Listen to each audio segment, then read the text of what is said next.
Welcome to Yahoo Sports Daily. She's Caroline Fenton. I'm Jason Fitz. For the next 2 hours, we are racked and stacked through all of the chaos. We've got NBA news to get to. We've got NBA action to react to. We've got debates coming on from experts. It is a wild day. But, Caroline, we start with today being the day of the first matchup in the college football playoff semis. We have Ole Miss versus Miami in Arizona, where you are to cover the game. This is going to be absolutely epic. Nobody expected either of these teams to be here, yet this is where we are. So let's get into it. We're going to each pick a side. I will let you pick first on who you are going to defend in this matchup. Why will they win? Give it to me, Caroline.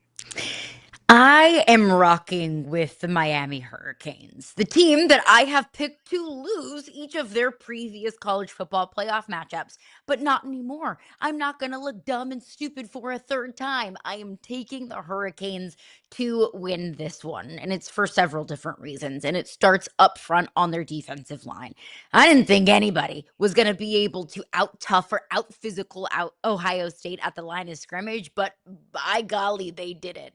They basically completely eliminated the run from Ohio State in that matchup. They got after Julian Sayin pretty much for the majority of 60 minutes. They made that Ohio State offense that has been surgical all season long look totally and completely lost. Not to mention, they have one of the best defensive players in college football and Ruben Bain on that defensive line. I mean, Miami is it's been outstanding against mobile quarterbacks all season long. What is Trinidad Chambliss going to do? What did we see on full display against Georgia? Well, Trinidad Chambliss was not only able to make plays with his legs, he was able to extend plays with his legs. Go back to that fourth quarter against Georgia, and you will see Trinidad Chambliss running back 15, 20, 25 yards, and then delivering a beautiful ball 30 yards downfield for a first down. Trinidad Chambliss is electric, but I think with this Miami defensive front, they're going to be able to at least limit what he does with his legs. On the other side, Miami's been great offensively because they haven't asked Carson Beck to do too much. They've been running the ball so effectively, whether it's with the running backs or with Carson Beck himself. Ole Miss has the 65th ranked run defense in all of college football. I think Miami's going to be able to slice and dice them on the ground that way. So for those reasons, I'm rocking with the Canes. Okay, so that was all really, really good analysis, and I appreciate it. But, my friend, I'm taking the other side of this thing. I'm going all in. I got the Ole Miss hat. Somebody's got a hat. Right. You know what? The hat means I'm representing America's team here. That's right. The Cowboys are no longer America's team. Ole Miss is America's team. We're all looking at this because of that man, Trinidad Chambliss. Now, you mentioned it. Miami's been really good against everybody they've faced, and that defensive line is a problem. But Chambliss has been on a heater. You could argue that there's nobody in the country playing better right now than he is, and he showed it in that first-round matchup. Just when we thought Georgia's defense would be a problem, they weren't. And I think the key to that you mentioned is the extension of plays, not just his ability to run, but his ability to run and then throw while he's on the run. He did it with a ton of accuracy. And I hear everybody say, yeah, but we have very little proof on this kid. That's fine. I realized last year he was at Ferris State. I don't care. What I care about is this year he stacks 300-yard games like Oprah Winfrey gives out cars. So I'm all in on Trinidad Chambliss being able – I know how good the Miami defensive front is, but when you make a defensive line think, when you make a defensive line pause even just a millisecond, when you change their get-off by just a little millisecond because of what you're doing with your quarterback, that gives you a small edge. And the other part of this is the quarterback on the other side. You are correct, Caroline. If Miami turns around and runs the football all over Ole Miss, we're going to have a problem. And certainly Miami's been running the ball well. Ole Miss cannot stop anybody. But I think Carson Beck is actually the real sneaky key here. A fun fact. Carson Beck has not completed a single pass in the playoffs that traveled more than 15 yards in the air. I don't believe you can actually go on a continual run and not at some point have to put the ball at risk. Part of the reason that we keep saying, oh, Carson Beck looks better than we expected is because Carson Beck isn't being asked to do anything. The Canes are winning because their defense is absolutely dominant. Carson is mitigating his opportunities for mistakes. He's managing the game. That's not a bad word. It just means it's what he's doing, right? And they're running the football so well. Golding has got this defense firing on all cylinders. And the most important part for Ole Miss is they have belief. And right now, we talk about chips on shoulders all the time. This is a whole football program that looked at a coach that walked out on him because he thought he had a better shot at winning a championship somewhere else. And now they are sitting one game away from playing for a national championship. Those are the sort of little things that make big differences in locker rooms. Those are the sort of little moments that galvanize everybody together. And for a team that I thought throughout the course of this entire process would be distracted, instead they're playing better than ever. Who knew that Lane actually leaving might be the thing that brings this team together and helps it win a national championship? So, Caroline, let's take a look at the headlines. We like to look ahead. Give me your prediction and give me your newspaper headline for what it's going to look like on tomorrow morning. Almost said Monday. So I'm gonna put my my crystal ball glasses on, and I read in the newspaper tomorrow morning, the U is back as the Canes punch their ticket to the national championship, and then in smaller print underneath it says, and Michael Irvin gets arrested.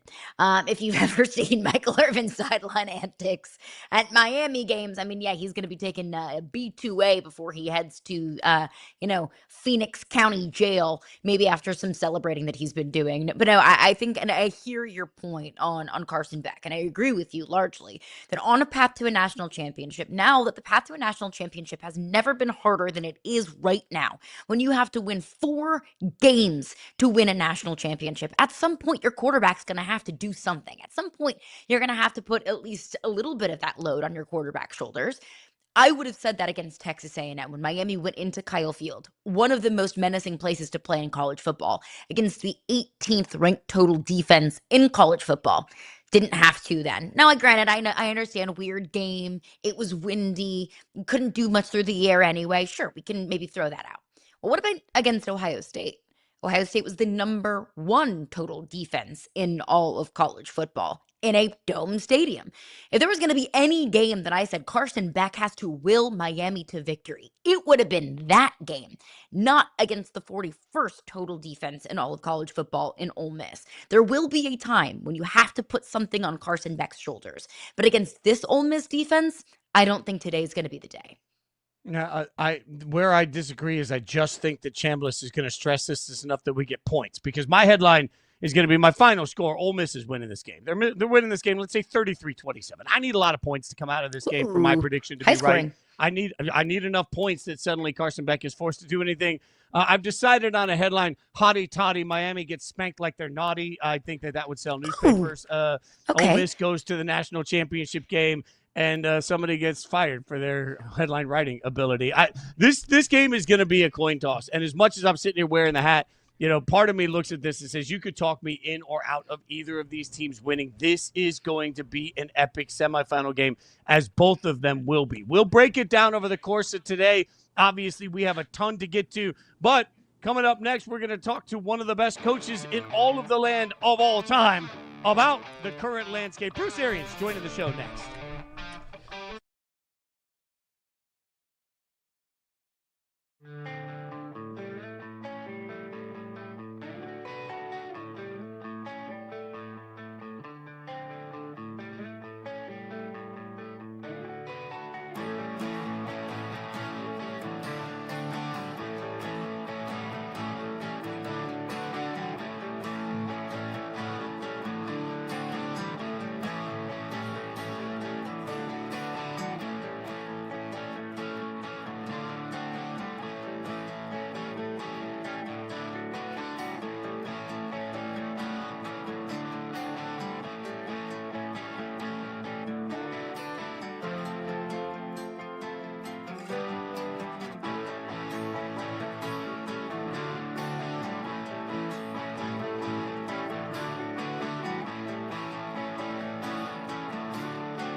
Raiders GM John Spytek and Tom Brady will now be in charge of identifying and hiring the team's next head coach. There are a ton of openings out there, a ton of chaos in the NFL. So joining us now, Bruce Arians, currently a senior football consultant for the Tampa Bay Buccaneers. You see him on Pat McAfee all the time. Also, the former head coach of the Bucs, where he won a Super Bowl, amongst others. So let's just start right there, Coach. Appreciate your time this morning. I see Tom Brady. I see that he's in charge of finding a coach. I'm talking to a coach that's had a lot of success with Tom Brady. Any chance that Bruce Arians wants to come back to the sidelines? No, none at all, brother. I am done with that. I wish I could, but my health and my back just won't let me stand up that long anymore. So you know Tom very well. You coached Tom. You won a Super Bowl with Tom. Take me into the mind of Tom Brady when he's going to be vetting some of these coaches and looking for the next head coach of the Raiders. What do you think he is looking for? I think somebody that's very detail-oriented, that's obviously a leader of men. Tom is one of the, just like Peyton, they were the ultimate preparation guys. They want to have a guy that they know has got every rock unturned before they hit the field on Sunday, ready for every situation, great situational football coach. I think between John Spytek and Tom Brady, they're going to find a really good one. So, Coach, walk me through this, because you've had so much success with some franchises that haven't had as much success in the past. What's the key to changing the culture of a bad football team? Yeah, I think first and foremost, you got to know what you're getting into, for sure. And for me, I had a great general manager in Steve Keim and Jason Light, his assistant out in Arizona.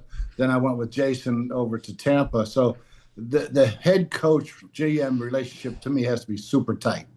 We can't have personnel versus coaching. That shit never works. Somebody's always blaming somebody else, And so it's like we got to have and then we have to have a vision and a plan.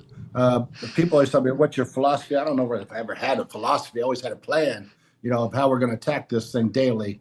And that to me, that's we built ours on 3 words: trust, loyalty, and respect. And that's the whole thing for us. I kind of want to stick on that theme for a moment, because we have been talking so much in what we do about these openings in the NFL. What's a quote unquote good job? What's a quote unquote bad job? And I know that there are only 32 of these jobs in the world, and you don't get very many opportunities at them. But from your perspective, as somebody that has been a head coach in this league, what do you view as a quote unquote good or bad opportunity as a head coach in the NFL? Yeah, I think a good opportunity, obviously, if you've already got a young quarterback in place that's on a rookie contract for about 3 years, that's probably the easiest way to go. That you can get into free agency. You got the money to fix the offensive line. People sometimes get enamored when they get a young quarterback. They want to get skilled players around him, and they can't block for him. For me, it's both lines of scrimmage. You better run the ball, stop the run, but you got to protect that quarterback. And he's the franchise. So to me, the ones that have the good young quarterbacks, some elite players on defense, and I just throw the Giants out there. I think that's a great job right now. So if Harbaugh called you today, the most coveted, obviously, coach on the market right now, and said, "Coach, what job should I take?" Is the Giants clearly number 1 for you? I would think so. Right now, even over Baltimore, I think because the expectations in Baltimore are super high. The expectations in New York are not super high yet. They're going to get super high because it's New York. But with Jackson Dart, Scam Scatterboo, and Neighbors on offense, and then all those young pass rushers they got on defense, that to me is a job you can go in and fix quick. And I'm with you, Coach. You got a lot of really fun, young, exciting players, big personalities on that team. But you mentioned young quarterbacks and how a young quarterback on a rookie deal is probably the most attractive attribute for a team. But there's also value to having a veteran quarterback and a guy that's been there before and a guy that's had some postseason experience. I do think there's value in knocking on the door before you finally break through. So when you're evaluating some of these teams that are left in the playoffs, what would you kind of put your eggs in your basket? Would you be prioritizing maybe a young quarterback where you have more salary cap space to wiggle with, or are you rocking with a veteran guy?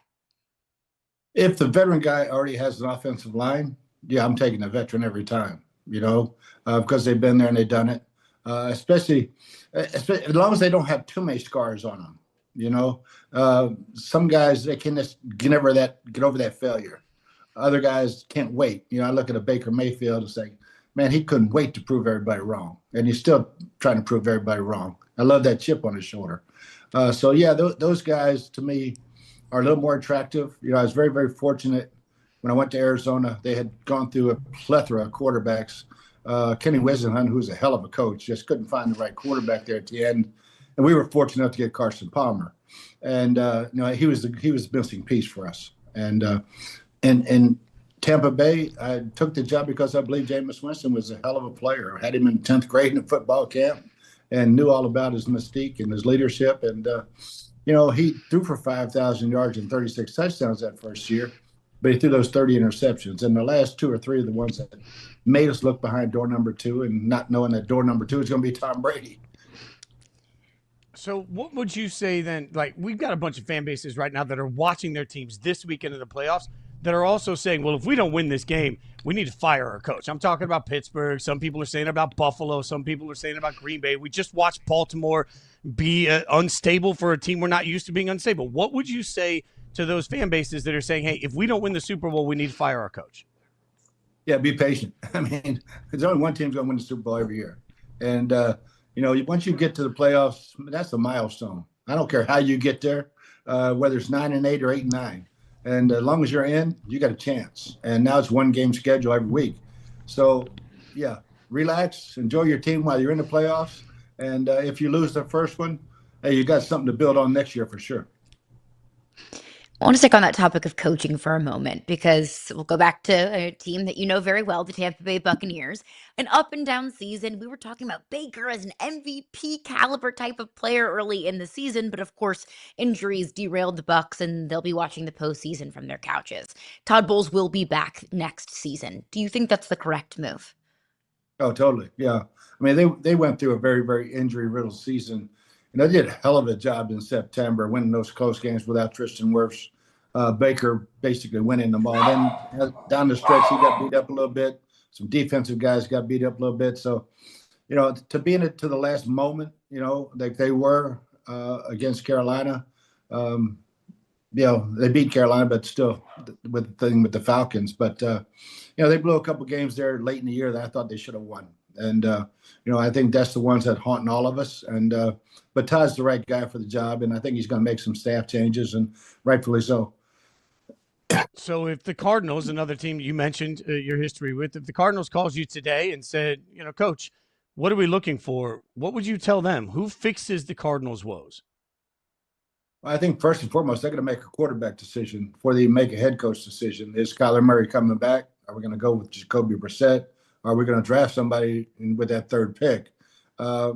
To me, that determines who's the head coach. All right, what I'm going to do as an organization as my quarterback. Now I got to get the head coach to fix the quarterback and make sure that he can handle it. Get all the right pieces around the quarterback. They're not very far off, man. They lost like their first 6 games by 3 points or less, so they're very, very close. And, you know, you bring up that the coaching quarterback relationship. We've talked so much about, you know, coaches coming in and being able to draft their own guy and being on the same timeline as their own guy. Do we make too much of that? Or and from your perspective, is that something that's important, that relationship and that timeline between coach and young quarterback? Yeah, I mean, coaching the quarterback is all about trust. And you got to have total trust in each other, him to you. So he's not telling you what he thinks you want to hear. He's telling you what he actually sees. Why the hell did that ball go over there? Oh, this is what I thought. Oh, great. But this is what it was. It wasn't that, but let's fix that. But for me, I think the first thing you do as a head coach, you come in and you embrace the team that's there. This is my team. This is our team. We're going to put some pieces in here to help us get better. Embrace those guys when they get in here. We're not doing any hazing and all that bullshit. Because we need these guys to help us win, especially the draftees. We need them by Thanksgiving. So embrace the veterans, get the top leaders, get them together, and convince them that it's your team. We'll be as good as you want to be, or we'll be as bad as you want to be. I'm not fixing anything. You guys will be the ones that fix it. So this is so interesting to me, Coach, because I'm a lifelong diehard Raiders fan, right? And Max Crosby is somebody I consider a friend. We talk a lot. Max has gone through so many coaches that have come in and said, we're going to fix it, and I need you to be part of it. from a coach's how do you break through when players hear this message, especially bad franchises, over and over and over again, different men telling them the same thing with the same result? Yeah, I think it all comes down. I go back to Arizona. They had a really good defense, had a really good offense. Pieces were there, but the quarterback was just a miss, a miss, a miss, and a miss. And it's all about getting a quarterback. If the Raiders had a franchise quarterback, it'd be a different franchise. I mean, now you can build around it. Your defense is going to play because as soon as we signed Carson Palmer, the defense, oh shit, we're good now. We got it. And Larry Fitzgerald was, we got a guy that can deliver the ball. Michael Floyd, all the guys that we had pieces, we had to fix that offensive line as fast as we could, and a few pieces on defense. But Carson was the key for us. Is Fernando Mendoza to you a franchise quarterback? Oh, totally. Yeah, he's got all the measurables. He's got everything you're looking for. He obviously can spin it any different, and he's athletic. He can move. Reminds me a lot of Drake May when he was coming out. Same stature. I'm a big guy on size and comparing people to other people. Not that they're the same guy, but they're just their measurables. And he has all the measurables. He's got the arm. He's got everything. He's got the intelligence. You can tell he gets through his reads, and he can make every throw. He's an exciting young player. And there are both are incredibly exciting, no doubt. And there are several quarterbacks that when they're drafted, fan bases might say, we got our franchise guy. Then maybe you realize maybe he's not a franchise guy. I look at Trevor Lawrence in Jacksonville. #1 overall pick was going to be the guy. And then I think a lot of people in Jacksonville questioned at what level was he really a franchise quarterback. Now, this year, he was playing some of the best football in the National Football League down the stretch. How does a turnaround like that happen? Liam Cohen. I mean, they obviously did it with Baker. I was a big fan of Liam when he was here in Tampa. But yeah, Trevor, you look at his face now, it's totally different. He's on the field. He looks like he's got the answers to the test. So I'm giving that to Liam and the guys on offense. They're doing a fantastic job. But again, patience. When you're #1 overall pick, you're 9 out of 10 times you're going to a really shitty team. All right, so get the pieces around them. Get an offensive line that can protect them so they don't get sacked. I go back to David Carr and Tim Couch. Neither one of those guys were busts. They got busted up. They got sacked like 160 sometimes their first 2 years, maybe more than that. And when I got Tim his third year, his arm was always broken up, but he was a hell of a player. I mean, he was never a bust. And took the Browns to the playoffs that year and broke his leg in the last game. But you gotta take time, and fan bases say, "Oh, we got a quarterback. We're great." No, you're not. You're not as good. You're as good as your offensive and defensive lines. That's how good you are. Coach, we obviously really appreciate you being here. Your work with the Arians Family Foundation is absolutely beautiful, keeping kids in difficult situations, helping them find a better life. It's really incredible the work that you've done off the field, the amount of impact you've made to the NFL. We love watching you on Pat, obviously. Thanks for giving us your time this morning. Have a great day, Coach. We really appreciate you coming back. If you decide you want to fix my Raiders, come on, anytime. I'll take all the help. I'd have to do it in a wheelchair, man. No, appreciate you, Coach. Yeah, man. Anybody who wants to, AriansFamilyFoundation.com, please look us up. Absolutely. Thanks so much, Coach. AriansFamilyFoundation.com is how you get out there and get involved and help. Thank you so much, Coach. Really appreciate his time. And it's funny because, Caroline, you and I talk a lot about this, but coaching matters. And I think the hard part is that you don't know who you got until you got him, right? So yeah. Most people would be lying if they said that they thought that Liam Cohen specifically would lead this turnaround. But he has, and it's just a reminder of why we see more and more. They're just taking more stabs at the more swings at the bat. How many times can you bring in a coach? It's obnoxious, but you got to get the right guy.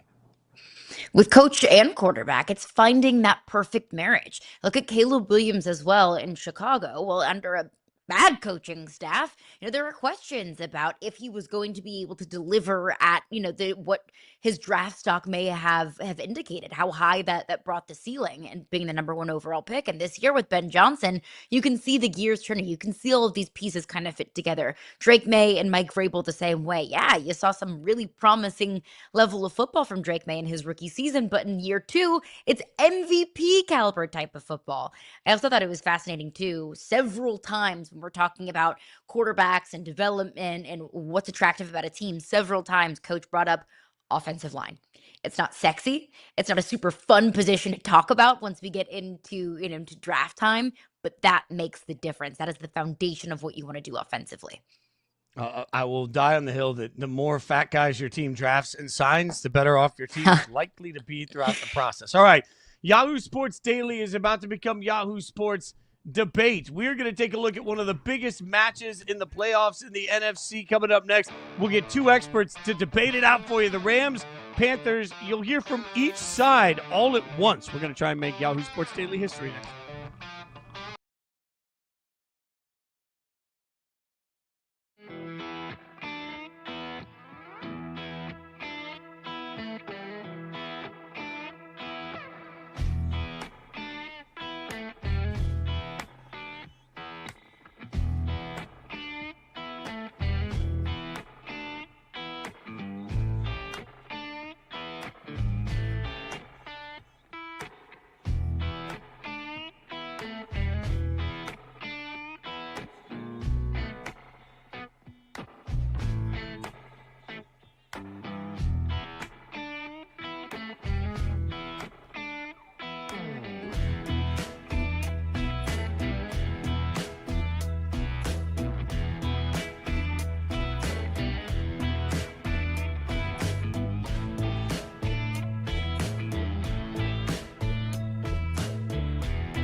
Oh, Yahoo Sports Daily? Not now. It's Yahoo Sports Debate. We're getting weird. Get your popcorn ready. Introducing a brand new segment that we're going to run throughout the NFL playoffs for these 15 minutes. YSD, Yahoo Sports Debate. And in order to debate this, we have brought in a couple of experts. All right, so we have Scott Kaplan, a.k.a. Cap, host of Sedano and Cap, the morning show on ESPN LA, out early in the morning. And then Julian Council, longtime friend of mine, host Locked On Panthers, also a Charlotte native and sports radio vet, much like Cap. So we are setting this up, Caroline, for a debate for the ages. Enough being nice. No more of that. This is not Yahoo Sports Daily. This is not Yahoo Sports Nice. This is Yahoo Sports Debate. So enough of the pleasantries. Like we said, these two are going to be debating each side of this Rams, Panthers playoff matchup. Each of these guys cover these respective teams. They know these teams in and out. So without further ado, let's get into it. Cap, we will start with you with our very first debate question. And then we'll follow with Julian. So first question is, which fan base deserves this win more? Which fan base between the Rams and the Panthers deserve this win more? Are you serious? Really? I mean, come on. Carolina hasn't had a fan base, and they haven't had a team. They haven't had a coach. They haven't had a quarterback. I give them all the credit in the world. They are a much better team, and they are on the come up. There is no doubt about it. Carolina is on the rise.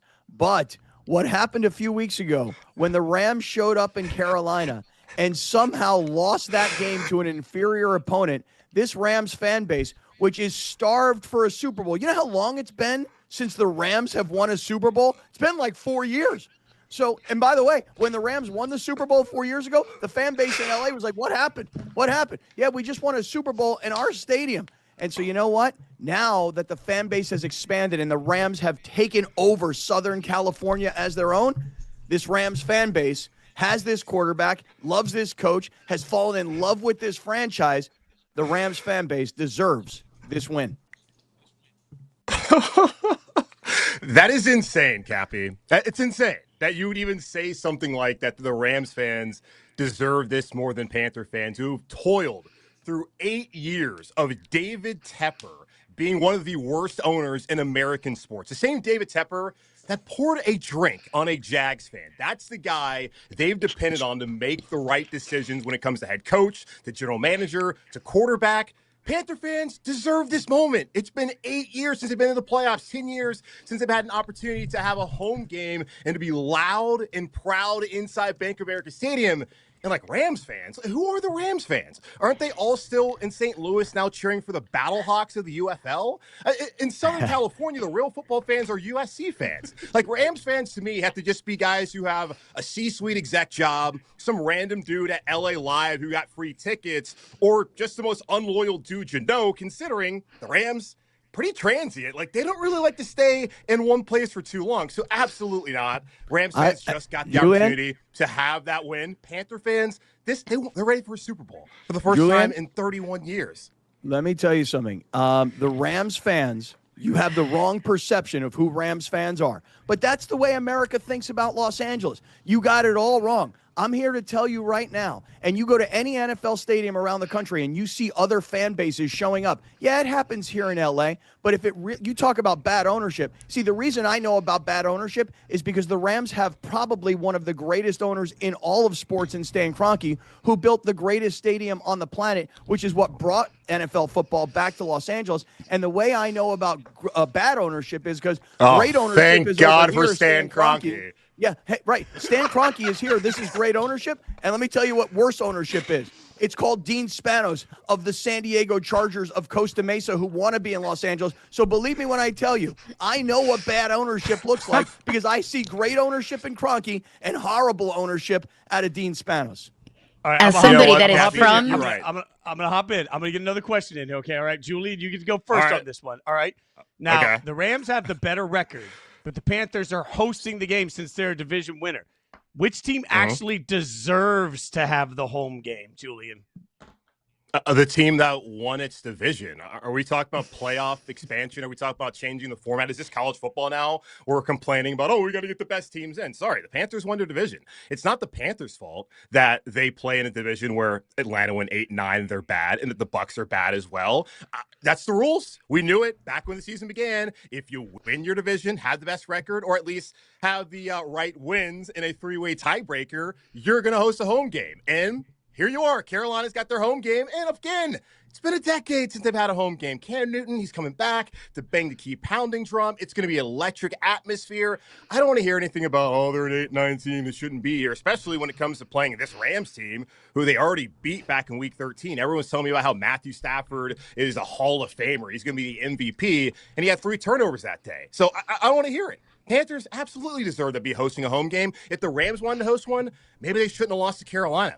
Maybe they shouldn't have blown a 16-point lead to Sam Darnold and the Seahawks. Maybe they should have actually got their act together and not lost to the Falcons on Monday night. And then they could host a playoff game. But instead, they did all those things, and now they're coming across country again, back home to Carolina.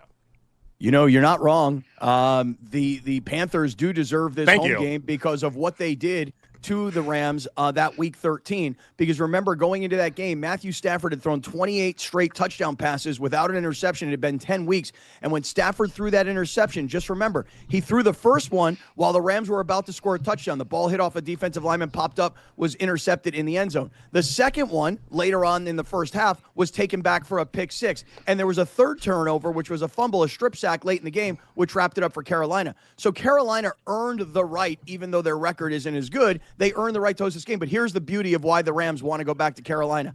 Because let me tell everybody here, the redemption tour starts in Carolina. And once the Rams go to Carolina, beat up on the Panthers, like I'm sure they will, that's why they're a 10-point favorite. Once they get done dispatching the Carolina Panthers, you know what they do from there? They go to Seattle and they go win that game and they avenge that loss, because you'll never see another NFL game where there are 3 2-point conversions, 100% for 2-point conversions in the same game. So they'll get done with Carolina. They'll go beat Seattle. And then you know what the Rams are finally going to do? They're going to go to Philadelphia, probably play in the snow, someplace they couldn't win earlier this season. They couldn't win last year in the playoffs. They'll finish off the Eagles, and then the Rams will go win the Super Bowl in their rivals' home stadium up in Santa Clara. So, yeah, the Panthers deserve the home game, but the Rams will start the redemption tour this weekend. That actually would be pretty legendary if they do that. But that's not happening. It's ending again. Nobody's buying Carolina. What I'm selling here. I'm trying to sell this, man. I'm not buying it. Not buying it. I do like the way I do like the way you started by agreeing. You're like, oh yeah, no, I agree with you. Come in for the hug. Now I will destroy it. I do like the debate approach, Caroline. I like that. I do like the idea too of the Rams winning a Super Bowl at Levi's Stadium. That is the ultimate come in your trap and take over your trap. Win the Super Bowl in your stadium, essentially just peeing all over their own territory. But let's get into the next question. Cap, we will start with you, followed with Julian. So win total over unders. Both of these teams exceeded. Panthers were set at 6.5. Rams were set at 9.5. But if you cashed in on the over, good for you. Which fan base, Cap, we'll start with you, is happier with how the regular season turned out? I would say it's the Panthers because the Panthers' expectations were so low. I mean, the Panthers' expectations were 6 games, and they got to 8 wins. And even though they're a sub-500 team, I would say that the Carolina Panthers fans are happier with with going over what their prediction was. Here's why. Because the Rams fans had an expectation of not 9 wins or 10. The Rams fans had an expectation of 13 wins or 14 wins. And let me tell you something. The Rams were on track to have that kind of a season. It's true. They went to Carolina. They had a letdown in that game. Then they lost that game in Seattle that we talked about just a few moments ago. And when they lost that game in Seattle, they had a lot of time to go from Seattle, which was a Thursday night, until they finally got to Atlanta, which was a Monday night. And that turned into a disaster, frankly. So the Rams fans probably thought more about 13-4, 14-3, maybe even 15-2 at one point during this season.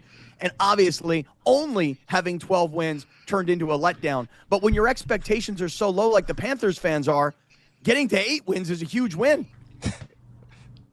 What a Am I shot. wrong, Cap, Julian? you're a good guy, man.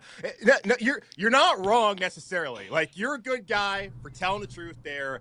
Absolutely. The Panthers fans are the ones who are happier to be in this spot because I asked a lot of them before the season, what is your expectation? Because I just want to know when you're freaking out on Sundays about this team losing to teams that are better than them, like they did against Seattle. I just want to know what your expectations going into the season were. And a lot of people are saying 7-10, 8-9. And what do you know? Bingo right there. Even had a couple people saying, I expect to win the division. And to those people, here you are. You got your division title. So absolutely, Panther fans are the ones that are happier to be in this spot when, over the last couple of years, you go from 2-15 at a 5-12 last year, and it was certainly a tumultuous season as Bryce Young was benched after 2 games. Then he came back. You had hope again. There has not been much hope over the last couple of years. They've tried to place their hope in people like Baker Mayfield. It didn't work out. Sam Darnold did not work out. P.J. Walker for a little bit. Teddy Bridgewater. Now they finally have hope. And am I telling you to put all your hope in Bryce Young?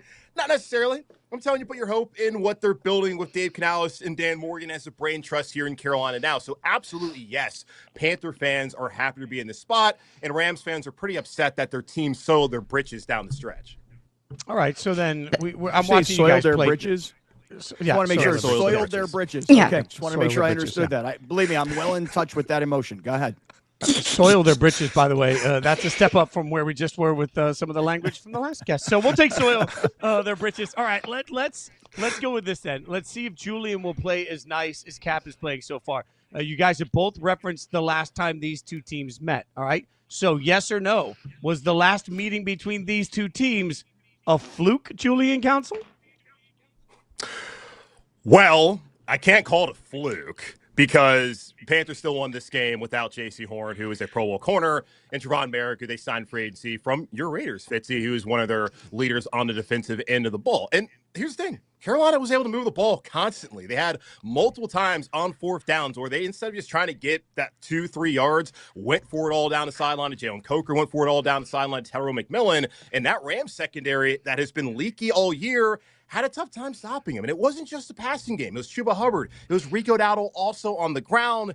And while I understand that turnovers oftentimes can be luck, fine. You want to take out the Mike Jackson pick six? I don't think it's much luck when Derek Brown is timing up and being able to get his big mitt on that ball. Then it's tip drill picked up of it by Nick Scott. And then when Derek Brown's also winning in leverage on the inside and be able to beat his man and then strip sack Matthew Stafford, that's also, to me, not a fluke. So, yeah, Carolina went out there and took it. Did the Rams play their best game?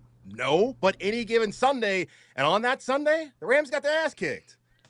I don't know if I'd call it an ass kicking because, as I recall, there was Blake Corum and Kyron Williams who were steamrolling through that Carolina defense. And really, when you look back and you think about this game, yes, that first interception, you got to remember the Rams were going in to score a touchdown. That was a big turn in that game because when Stafford threw the ball, you say that it was a tip drill. I would say that Stafford threw the ball and hit the defensive lineman right in the head, and it popped up in the air, and then it was picked off in the end zone. So if the Rams go in and score that touchdown right there, we're talking about a completely different game. Stafford had an uncharacteristically bad throw, which did turn into a pick six, and it is true that the Rams have had some offensive line issues in terms of health, especially at the tackle positions, that may have led to that strip sack. But I would say this. For Carolina, that day, everything went right. They got 2 picks off Stafford. They created the fumble. They did run the ball effectively. There's no doubt. And here's what else Carolina did. They picked up 2 critical fourth downs. In fact, they were 4 for 4 on fourth down that day. Let me tell you something right now. That is a statistical anomaly. You do not see a team go 4 for 4 on fourth down. You won't see that again this week. The Rams coaching staff will clean up that offensive line. They know how effective they were with the running game. They will pound the ball all day long. And you saw Puka Nacua make some spectacular catches in that game. And there's so much more to talk about with Devontae Adams scoring touchdowns in the red zone. And there were other guys that day, like Xavier Smith from the Rams wide receiving core, who had a big day. The Rams gave that game to the Carolina Panthers, and credit to the Panthers. They took it, but the Rams will clean it up. The Rams will win this game, and they'll not only win it, they'll more than cover the 10-point spread. Wow. I will say the Panthers do have the most fourth down conversions in the league this season, so maybe not as fluky as you may believe. But I see where you're going from. All right, Caroline, I'm loving this. Caroline is going to pick a winner here. We are going to decide who wins the coveted first debate. By the way, you're both getting Yahoo Sports Daily mugs because we're going to send you those. And I got like a gift card that has like $2 left at Taco Bell, so I'll throw that into the winner. The winner gets an extra $2 at Taco Bell. I'm no expense being spared. Caroline, you get to call it. Remember, Caroline, fabulous you live in debating. Charlotte now. Julian may or may not know where I live, so I'm going to approach this with a little bit of caution. Caroline, you want to be a star, you got to go to LA. Caroline, if you want to be a star, you got to go to LA, girl. Cap, I do appreciate your very bless your heart-esque type of debating of, oh, Carolina had such low expectations. Good for them. Bless their sweet little hearts. Cap, what you don't know is that I am born and raised in St. Louis, Missouri. So I know that we want objective judging here on this program. No. That is not what we do here. No. When I heard Stan Kroenke, best owner in the NFL, that was just salt in a decade-long wound that I have been licking since the Rams left my hometown. So, Julian, not only because he hit me where it hurt with that one, you win because you are 1,000% correct. The Panthers deserve home field advantage. The Panthers fans deserve this after years and years of just drudging through the depths of the NFL. Panthers deserve to be right here. So, Julian, you win the more important side of this matchup. The game doesn't really matter. This is what matters. And, Julian, my friend, you win it. Yes. Congratulations, Julian. Congratulations. You guys, thank you. God bless you, Caroline. Julian, congratulations. You won the debate according to the judge and the jury. But unfortunately, on Saturday afternoon, when we get done with the game, I'll be celebrating a Rams victory. We'll see. That is. I was waiting for you to say you're going to be one the more executioner. jab. Check the workout. Locked On Panthers and WCNC is where you can check out Julian Council, of course, and then 710 ESPN and the Kaplan and Coop podcast is where you can enjoy Cap's work. Gentlemen, we appreciate both of y'all bringing the heat. It's going to be hard for anybody to match what you just brought. Appreciate you both so much. Thanks for hanging out with us. Mugs to come, and Julian, let me know how that $250 on that gift card to Taco Bell works for you. I think it's still. I don't think it's expired. We appreciate you, boys. Thanks for hanging out with us. Appreciate you guys. Thanks for having me. That's great stuff from them. More to come in that. Plus, we're going to get you over to who gets the invite. The party of the millennium is happening from that man. Who's getting in and not? We'll tell you next.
Exclusive. Tiger Woods is hosting a 300-person invite-only party for his 50th birthday at the Breakers in West Palm Beach. The party has its own title sponsor.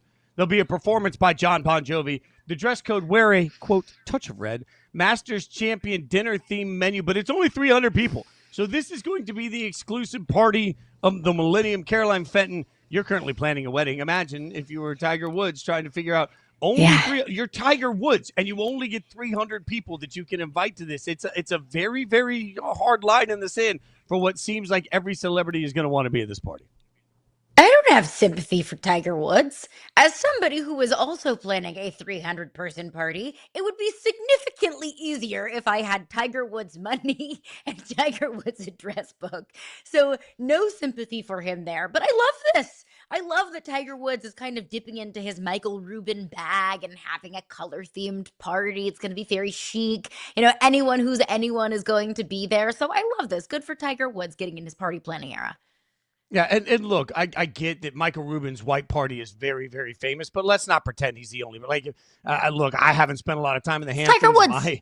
My bank account didn't put me in the Hamptons much in my life, but they've been doing white parties for a long time. So, Tiger wants to go out and have a red party. I'm all in for this. This is a great moment for Tiger. And also just kind of a shocking reminder that we've been talking about Tiger forever, and it's only his 50th birthday, right? It just speaks to how much Tiger has accomplished in his life at a very young age, that he completely became the face of a sport for a generation that didn't even care about the sport beforehand. For many people, they all flocked to that man. And as much as we talk about, the great memories in the past and whatever in the future may or may not be there for Tiger, the fact that he's just about to turn 50 is just a reminder of how much he's done with the time that he's had. So it sounds like celebs galore, but remember, only 300 are going to make the cut. So we were tasked with picking 3 celebs each we think will not make the invite. Our producers drafted an additional 3 celebrities. So we are going to present to you the Yahoo Sports Daily list of 9 people who will not be at Tiger Woods' 50th birthday party. All right, let's pull the first one up and see what we have come up with here for the greatness of people that Guy Fieri not make. I don't know. He won't be there. I don't know. You don't think he'll be there? Like, come on, you don't think Guy makes? I don't think so. And maybe, just maybe, if he pulls up to the Breakers in West Palm Beach with maybe a tray of chicken like that, or maybe a tray of an assorted tray of Guy goodies, maybe they let him in because he's like the personality hire. He's bringing the snacks, he's bringing the energy, he's bringing the laughs. Like maybe he could work his way in there. But if Tiger Woods has 300 people, I'm not sure if Guy Fieri makes the cut. I don't even know. Do you think Tiger Woods has Guy's number? Yes, I think because Guy is just enough of a celebrity, sort of like, I'm a celebrity, you're a celebrity, we should hang out celebrity. Although Guy's never hit me up, so that's not that I'm a celebrity. But I do think Guy's advantage that you didn't really factor in here, replace the frosted tips with red tips. His touch of red becomes poof, the hair, and then all of a sudden he finds his way in. Let's see the next one in our not making it. By the way, I love how security was so stern with Guy Fieri there, not making the list. That was a good pick by you. We're going to pull up one of my picks that did not. Weird Al. Weird Al. I was trying to think of people that I didn't think would be like, they would walk up to the door, they'd be very recognizable, and the security guard would say, I know who you are, but Tiger doesn't, and you can't come in. So Weird Al just brings a little bit too much weird flavor to the party. I think he's just a little bit too weird for Tiger's 50th birthday. Yeah, I know. Maybe Tiger likes parody songs. Maybe Tiger appreciates the craft of songwriting. But I would say Weird Al is one of those celebrities. Like, I know who Weird Al is. I've listened to his songs. I was in middle school once. Of course, we listened to Weird Al songs. If I saw Weird Al in a coffee shop or a grocery store, I don't know if I would know who it is. Weird Al is still touring. Thank you very much. And you know what? I still love the idea of him getting up on stage and doing, like, maybe he has a new version of Bad Medicine that he does with John Bon Jovi. Also, John Bon Jovi without Richie Sambora isn't worth seeing. Give me your next pick. What do you got? Okay. T. No, I know. No. DeBrickashaw Ferguson. I love that he's in his jersey. like you ask who's not going to be invited? DeBrickashaw Ferguson probably is not going to be invited. This is not the East-West Shrine Bowl, people. Like, I mean, there's only 300 people, so that leaves about 9 billion people who aren't going to be invited. DeBrickashaw Ferguson is probably one that's not. I have no other explanation for you other than I'm trying to get the answer right here. I like this. What if it's Key and Peele both wearing DeBrickashaw Ferguson jerseys? They probably get it. Key and Peele representing one. Can't wear a Jets jersey. That's fair. It's not red. That's fair. The red hat doesn't care. All right, we'll get my next pick in up here. While we're just trying to get the questions right, I win Honey Boo Boo. I feel like Honey Boo Boo. You know, like I was just trying to think of celebrities. She is so grown up. Yeah, she is so grown up. I was just trying to think of celebrities that would walk up and immediately not get in. And I don't know what it says about me that when I was sent the text who is not getting the invite to Tiger Woods' birthday party, my first thought was Honey Boo Boo. I don't know what that says about the TV that I have watched in my life, but apparently, according to the internet machine, she's in nursing school now. So congratulations to Honey Boo Boo. Good for her. You know, the youth pageant to reality TV to nursing school pipeline is strong with this one. You know, there are certain people that, you just in your mind, they just stay the same age. Like they're just the same person. You just kind of feel like, father time doesn't affect them. Honey Boo Boo is one of those people that in my mind, she's just permanently like 7. Like she's permanently in her cute little poofy pageant dress with her cute little flipper on doing her cute little pageant moves. Didn't think we were going to be doing pageant moves. Please, God, get us to your next pick. Well, you brought up Honey Boo Boo, not me. It's my fault. No, it's my fault. I admit it. It's my fault. Bring that into this house. But yeah, I'm with you. I think I don't think Honey Boo Boo will be there. Snooki also probably won't be there. But now that I say that, she does have a lot of red in her closet.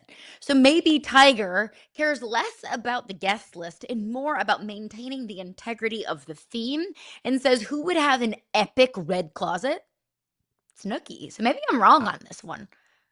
What's it say about American pop culture that there's a time where Snooki certainly would have been invited to Tiger Woods' birthday party? Like there was a time where Snooki would have been invited wherever Snooki wanted to go, and now we look at it and say Snooki ain't getting in the door. There is no possible way. I like that. I like that. She's invited to my birthday party, though. Oh, okay. Well, Just what for about the your record, wedding? Snooki, if you're watching, if you're listening, unfortunately, no, she's not invited to the wedding. But my birthday party, absolutely. But if Snooki wants to come to my wedding, let me know, sis. I know she's watching. She's a huge fan of the show. Let me know. Take a table for the wedding for Jersey Shore. All right, here's my next pick for you. We'll get that one up coming in. Yeah, Tiger King. He's in prison, so I think still, so he can't go. But like, if he could get out for the day, I was trying to think of interesting people that might show up and be like, "Hey, I'm here for Tiger's birthday party," and then they say no. But I do like the fact that he went full Mike Tyson and tried to bring the tiger with him. So I'm all in on that. Of course, he's the Tiger King. Thank you very much, Cocho. There's only room for one tiger in this here town, and that is Woods, not the King. So. Not the Kings. All right, our producers have also given us some picks here too. So, what is? Oh, that's Phil. That's Phil. Whoa, that's Phil. I couldn't tell. It's a little on my screen. Phil Mickelson definitely not getting in. There's not a chance Phil gets in, but I like the sunglasses. I like the sunglasses, the hat, and the attempt to get in. Like come in like you're incognito, like you just landed in L.A. And I like that attempt for sure. I also like that he's wearing a golf glove. Like he's going to pop into Tiger's birthday party and maybe just get a couple of practice swings in. Like no days off, Phil. I respect the hustle and the grind. All right, Doug's pick. We'll get Doug's pick in here next. Oh, my God. Yes. I know he gets it. We all are trying to find who did this. He's going to drive his hot dog car to the party. I totally disagree. I'm in on Tim getting in on this thing 1,000 times out of. He walks up. He's not on the list. He walks up, not on the list specifically, and then he's like, ah! And then it's like, no, and then another security guard comes over and he's like, ah! And then boom, all of a sudden, before you know it, he's in, and then Tiger looks over and he's like, okay, yeah, no, he snuck his way in. Gold Farm. Let's see what Mike's pick was for somebody that won't get in to the. Was that Mudang? I mean, I don't know. Sweater. You don't know Mudang? No, I don't know Mudang. Because you are not online enough. Correct. Mudang is a precious I'm almost 50. Baby hippo I'm Tiger's age. at a zoo in China. And she's perfect and she's precious. And look at her precious little red sweater. Mudang's invited to my birthday party. If Tiger's going to say no to that perfect princess, how dare he? First of all, she's invited on the show. Would Mudang get into your wedding? That's the real test. Yes. Okay. Well, no seat she wants to marry us. 100%. She can be our flower girl if she wants to. Wow. She's a celebrity. Wow. I don't even care if she takes all of the the glitz and the glamour away from us. It's her world, and we are simply just living in it. I'm going to spend the next several minutes looking up hippo videos and seeing what that does to my algorithm. I love everything about the constant stare of the security guard. By the way, it should be noted, neither of us got into the party. Neither of us got into the party. We both bought all red. I'm busy. Neither of us were allowed in. I'm not, Tiger. I'm not. If you want to change your mind, I'm not busy. I will come to your party. All right, we're just getting started here. We got plenty more to get to, including a wild day in the NBA. Trae Young headed to Washington. We'll break it down next.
What's up, Jason and Caroline? It's Dan Titus, and here's what happened in the association while you were sleeping.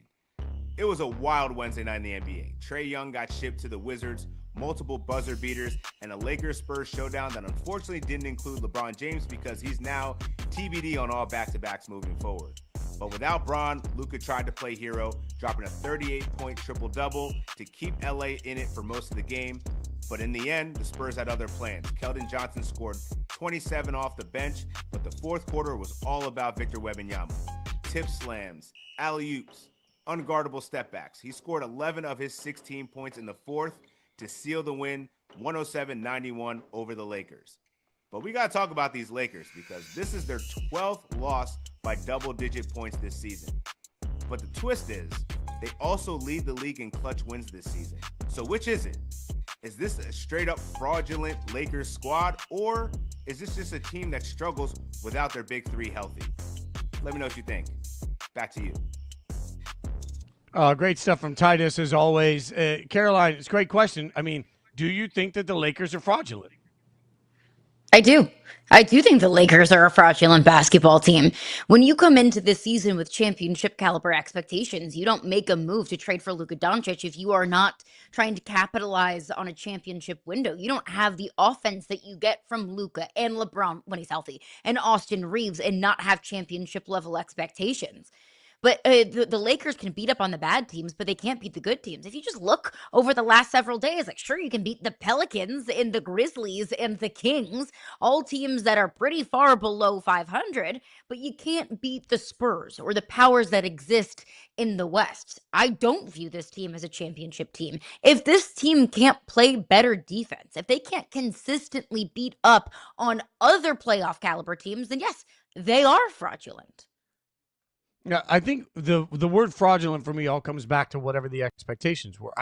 I didn't walk into this season feeling like the Lakers were built to win an NBA championship right now, and I've never wavered on the fact that I think that Oklahoma City, Denver, I'll include the Spurs. They're just better built teams with more depth, more stars, more ability. I get how good Austin Reeves has become, and so that changes some of this conversation. But if we're just looking up and down the board, I think the other teams are simply better. To be fraudulent, I think you have to be wildly underperforming to what you're actually capable of. It's not the Lakers' fault that the Lakers' expectations are where the Lakers' expectations are. I just think if we had any other jersey, if they were wearing the Raptors jerseys every night, would we call them a fraudulent team? No, we would just say, all right, they're like much of the NBA. They're good enough to beat the teams they should, and they're not good enough to beat the best of the best.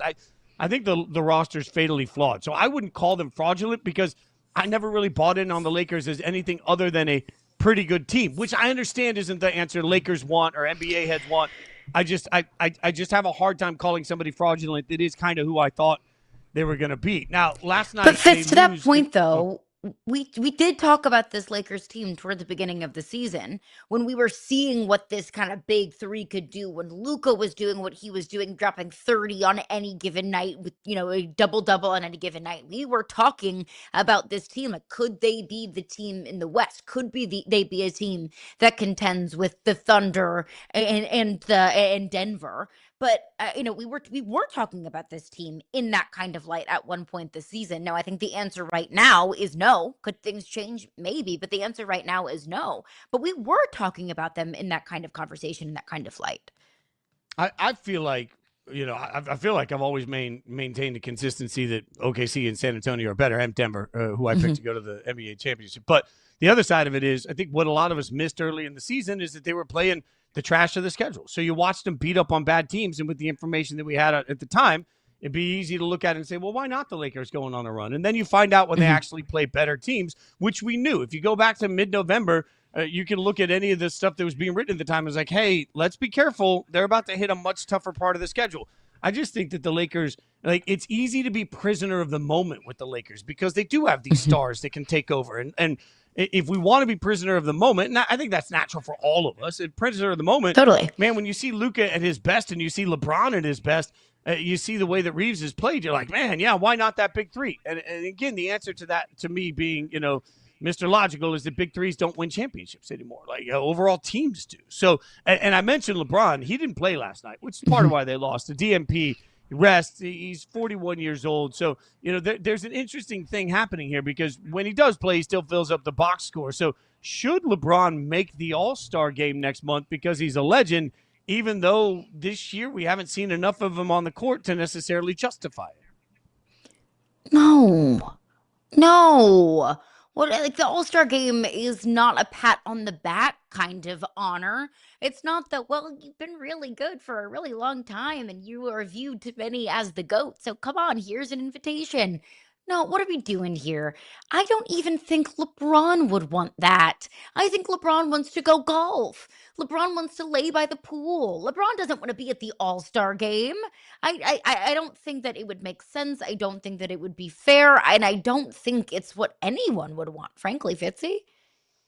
Yeah, I don't think it's what LeBron wants either, is the sympathy All-Star vote. But I think even more important than the All-Star game is the fact that LeBron's 17th game missed, the max a player can miss and still be up for awards. His streak of 21 straight All-NBA appearances looks like it's about to end. That's crazy to me. Far more than the All-Star games, which we spend every year yelling about the All-Star game and then yelling about why the All-Star game is broken and then yelling about why the All-Star game shouldn't even be played. I don't care about the All-Star game.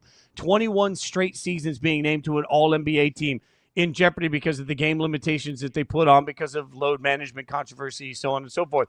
This year, when you start looking at some of the ramifications of those restrictions, man, that's daunting. That's the one that sucks to me because this streak is almost certainly going to end, which will end an era and a chapter. It's tough to see these kind of streaks expire for LeBron James. Same thing with his double-digit point game streak that ended this year. That streak was old enough to vote. I mean, it was 18 years long, however many games that was. So it is hard to see a legend and the streaks that he's been on and the rewriting of the history books that he's done throughout the entirety of his career, that chapter come to a close. But I think we've all seen this. LeBron has acknowledged it. We've seen it actually on the court. We've seen it come to fruition in the box score that LeBron just is in a different phase of his career. The LeBron that you are going to get consistently night in and night out, he's playing a different role. You can't expect LeBron at this age and at this stage in his career to be the same LeBron that we got 15 to 20 years ago. It would be asinine to expect that. So it's hard to see this chapter of a legend start to come to a close. But I think that's just the reality of where you are at this age and at this stage.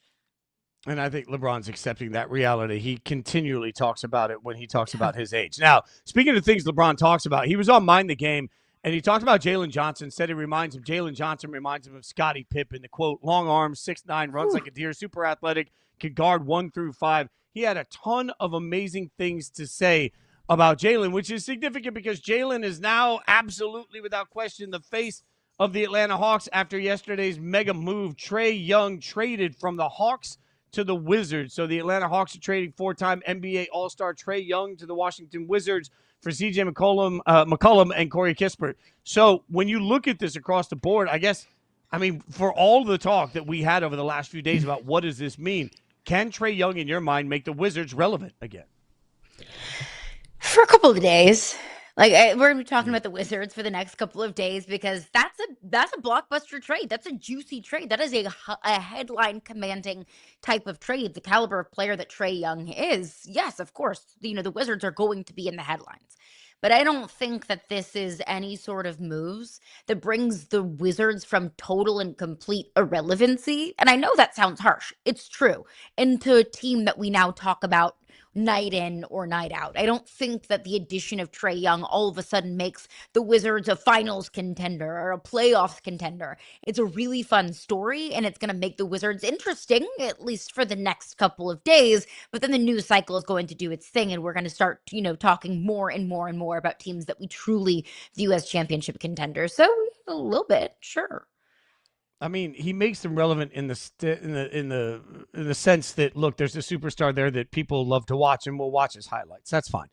But the Wizards are broken. Everything about Washington is broken and has been for a long time. The last time Washington had a winning season was 2017-18. That's the last time they finished with a winning record throughout the course of the regular season. The last time they won a playoff round was 2016-17. That's how long it's been since there was any real success in Washington. So then you look around and you say, oh, well, why not Trae? Well, I guess my argument to that is why Trae? Because look, part of what we're talking about here is, are the Hawks better off without Trae Young? Because this year their record certainly supports that they are. This year they have a much better success rate on the floor. They're better at every advanced analytic without Trae Young on the floor. And if that's the case, then you got to start to look around and say, well, okay, if the Hawks, who are trying to be competitive, feel like the best way to be competitive is not to have Trae Young, I'm supposed to buy in on Trae Young saving a broken franchise. I understand the Wizards are a very young roster. I understand that he actually kind of becomes the seasoning that comes in and helps that young roster grow. I see why, if you're Washington, this is part of a multi-step process to getting back to respectability. But, man, that process takes so long. Look no further than OKC. OKC took a very long process to becoming respectable, and during that process, they became wildly irrelevant to most people. Nobody talked about them. Nobody paid attention to them. Nobody watched them. That's the stage that Washington is in. So Trae Young is certainly, Caroline, going to earn a bunch of money. He's going to go get paid, which I respect, all day, every day. He's going to continue to make a lot of cash. Does that mean that Washington's suddenly going to see great results on the court? I believe it when I see it. I think Trae Young makes the Wizards better. Because when you look at the Wizards roster, if you go up and down, you're looking at it like, who? Who is he? Who he play for? But there's not really much that pops off the page on this Wizards roster. And you look at Trae Young, a guy that's averaging 20 points a game, averaging nearly a double-double every single night. The addition of Trae Young, that clutch gene, the way that he can score, yes, that makes the Wizards not only more intriguing, but I think it makes the Wizards better. But did anyone across America look at the Washington Wizards and say, you know what? They're one Trae Young away from being competitive. No. So it's going to take more than just Trae Young. You have to start somewhere, and credit to the Wizards for making this move and acknowledging where this team can be better and how to make their team more intriguing and how they can supplement scoring. That's what Trae Young does for you. But it doesn't all of a sudden make the Washington Wizards a marquee team or organization in the NBA. And to your point about the Hawks, look, the Hawks are 2-8 with Trae Young, 16-13 without him. I'm always very hesitant to say, well, this team is better without their star. But there's plenty of a proof of concept to say here that, look, Trae Young and the Hawks just didn't work anymore. The Hawks are a better team without Trae Young. Yeah, and as KOC points out there, the Hawks have given themselves future flexibility. There's a lot the Hawks can start to build around for a team that feels like they can sort of start the building blocks towards being successful. I also think let's hold the same standard in this transaction that we've held so often with great players in the NFL. How many times have I had to hear over the course of the last year, I don't really care what Myles Garrett has to say about the Browns. He chose the money, and he chose the money. He can't talk about his team sucking. There is a moment here where Trae Young chose to go to a team that is 10-26 right now. 10-26, to your point, that has a roster full of people that most casuals have never even heard of, right? So I'm looking across, and Trae Young went there because financially it's going to make a ton of sense for him, and he's going to get another long-term deal. So he's going to go out and get paid. I have no problem with players deciding that they want to get the bag. Trae Young's worked his whole life to be one of the greats. He can go out and make all the money he wants to make. But I just don't want to listen to any complaining in 3, 4, 5 years when we're sitting around saying, oh, as we do with every team at the trade deadline, we got to put Trae somewhere where he can win a championship. Now, I mean, this was a moment where Trae could have turned around and said, you know what I care the most about? I care the most about winning. I'm not faulting the player for turning around and saying, I care the most about making sure I can secure my financial future. That's fine. I just want us to keep the same level of energy for that decision long term as we do for every other athlete in every other sport that turns around and says, yeah, this team might suck, but I can make generational wealth and get to do what I want to do in the city I want to be in. So I don't fault Trae for the decision, Caroline. I just think it's important context moving forward when eventually we start whining about Trae Young not winning enough games. If getting paid is your priority, go where you can make the most money. I have zero issue with that. Trae Young's 27 years old. I would expect that his career has a lot of life left to it. He has plenty of basketball left to be played. So if right now at 27 years old, Trae Young's number one priority is I'm going to go where I can make the most money as I possibly can to create generational wealth for myself and my family. Great. Good for you. That's the choice that you made. If I can flip to the football side of things, I think about J.J. Watt's free agency several years ago when he was leaving the Texans and he said, I want to go win a championship. I want to win a Super Bowl. I want to go where I can win. So I'm going to go to The Arizona Cardinals. That's not where you're going to win the most. That's where you're going to get paid the most. And that's fine if you want to get paid the most and capitalize on the years that you have left in your career. But let's not act that you're doing that so you can go win a ring and you can go win a championship. Trae Young's not going to Washington to win a championship. If he did, probably made the wrong decision there. He's going where he can get paid, and good for him. We've got plenty to break down on this. We're only less than a month away from the trade deadline in the NBA. My hot take, I think Trae Young's going to end up being the biggest name traded at the trade deadline. How do you like that? Coming up, we will get you all of the preview you need for one of the biggest matchups, 49ers-Eagles. We'll tell you about it next.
Welcome back to Yahoo Sports Daily. She's Caroline Fenton. I'm Jason Fitz. There's so much to cover. We're going to get into it the way only this show can. It's time, Caroline, for 3 points. What is on your mind first, my friend? News updates. Yeah, a little bit of breaking news. Jerry Jones said something. Same stuff, different day. Jerry Jones said yesterday that his goal in life is to retire as the owner, or go down as the owner that has won the most Super Bowls in NFL history. He said, I've got some work to do. We've got 3, so he would need 4 more to surpass Robert Kraft, who has 6, to be the winningest Super Bowl owner in NFL history. Get 4 Super Bowls left to win, and you're not going to get a crack at it this time. So it looks like, yeah, Jerry, the Cowboys do have a whole lot of work to do. Let me just say this. I think that the number one barrier for the Cowboys winning Super Bowls and for Jerry Jones to go down as the winningest owner in NFL history is Jerry Jones himself. Jerry Jones making questionable coaching decisions. Jerry Jones making questionable roster decisions. Doesn't take that long to go back to some of the more questionable moves that Jerry Jones made. Trading Micah Parsons, one of the best defensive players in the National Football League in his prime, really relatively, for a bag of peanuts. I don't know, Jerry, maybe that's one of the reasons why you are not competing for a Super Bowl this year. And one of the many reasons why that you are not continuously contending for Super Bowls year over year. Frankly, I think Jerry Jones said this because he just wants to be in the headlines. Jerry Jones even said it himself to Stephen A. Smith, that sometimes he just stirs up stuff and says stuff because he wants his Cowboys to be in the headlines. Of course he wants to win. Of course Jerry Jones wants more Super Bowls and more rings on his hand. I get that. I understand that. But we are now talking about the Cowboys and Jerry Jones mere days removed from playoffs kicking off in the NFL.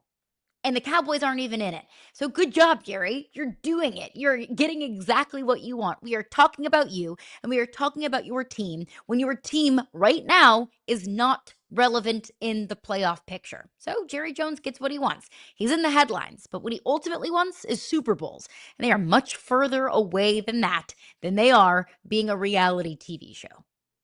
You have opened my eyes, my friend, because I was ready to say that Jerry Jones is like Cousin Eddie in Christmas Vacation, cluelessly unaware that he's his own enemy, worst enemy in life. As you talk, I think you've really uncovered something, though. Jerry Jones doesn't actually want more Super Bowls. His actions show that. Actions speak louder than words. He doesn't actually want more Super Bowls.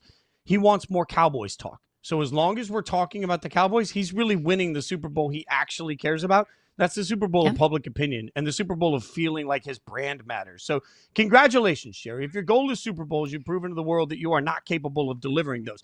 If your goal, however, is remaining in the consciousness of the sports community, you're playing all of us as the fool. So well done by Jerry Jones. Good job, Jerry. We know his real Jones. All right, so I'll get to my first point, and we've got some more coaching news in the NFL. The Browns are zeroing in on a head coach. Is it Harbaugh? No, it's Dan Pitcher gaining traction as Browns head coach candidate interview looming. That from Tony Grossi, who does great radio work in Cleveland covering the Browns. Here's the thing. Most of you have no idea who Dan Pitcher is, and that's okay. You shouldn't. It's our job to know.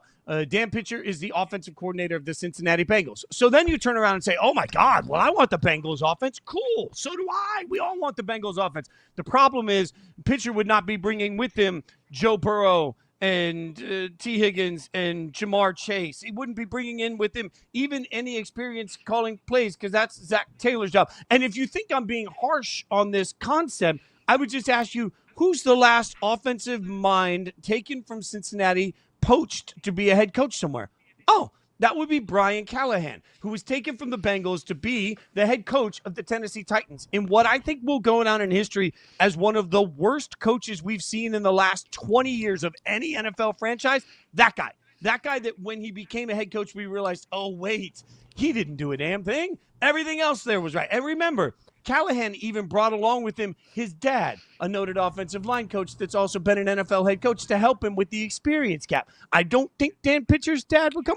Either way, what I do know is this just shows you how crazy the coaching cycle is. And I would tell Browns fans everywhere, listen to everything and believe nothing. Because right now what you're seeing are a bunch of agents get their guys in front of people. You're seeing a bunch of interviews. You're seeing a bunch of due diligence. When division rivals interview coaches from other teams, part of it is also to discover kind of what the other franchise thinks about where our weaknesses are and get an outside voice from within the division of what they think of the way we do business. And maybe you take little things away from them during the interview process. It's an interview process. Reminder that Harbaugh has already said he may not even interview anywhere until next week. So everybody right now needs to take a deep breath, deep sigh, and relax. I don't think that there's going to be a coach hired until Harbaugh announces what his intents are, which means everybody else is just going to be sitting around like you're at the airport all day in a waiting pattern, waiting for a gate to come open. Caroline, let's get to our biggest point now. And our biggest point is the NFC Monster Showdown. 49ers